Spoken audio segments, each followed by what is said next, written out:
ჰაკერობა არ ნიშნავს მარტო იმას, რომ გააფუჭო რაღაც, გატეხო. შეიძლება იყო უბრალოდ ისეთი ჰაკერი, რომ დაეხმარო კომპანიებს, მაგრამ თუ კანონსაწინააღმდეგო რამეს ჩაიდენ, მაშინ სახიფათოა.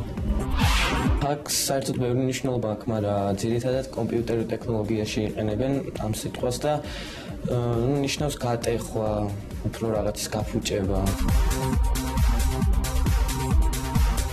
აუცილებლად პროგრამირება, Excel-იც უნდა იცოდე მაღალ დონეზე და მე უკვე გამოცდილება უკვე რა.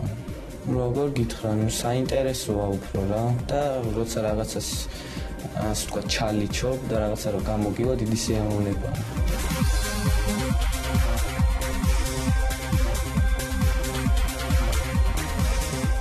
საქართველოში ნელ-ნელა ფეხს იკიდებს უფრო. ჯერ ასე ვთქვათ, არ არის ძალიან გავრცელებული, მაგრამ არიან სპეციალისტები. მაგრამ რა თქმა უნდა არ ჩანა. გავუტეხავთ ბევრი საიტები, ერთ-ერთი სერიოზული იყო Geosel-ის, Mactis. რა ვიცი, კიდე ბევრი გავუტეხავთ, მაგრამ ეხლა ყველაზე პირად არ ვიცი. ზოგი რო ტეხავს, მაინც არ გამოაქვეყნებს ხოლმე და თავისთვის ინახავს.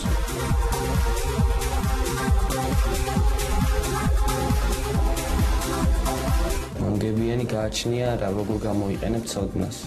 მაგალითად, Excel-ის ადმინისტრატორად ან საქართველოში არ არის ეს ამდენად გავრცელებული, მაგრამ penetration tester ქვია ამერიკაში. ეგეც შეიძლება იყო. გააჩნია რა ცოდნა გაქვს.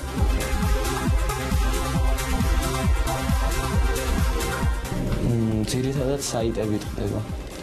სერვერები იმდენად არა.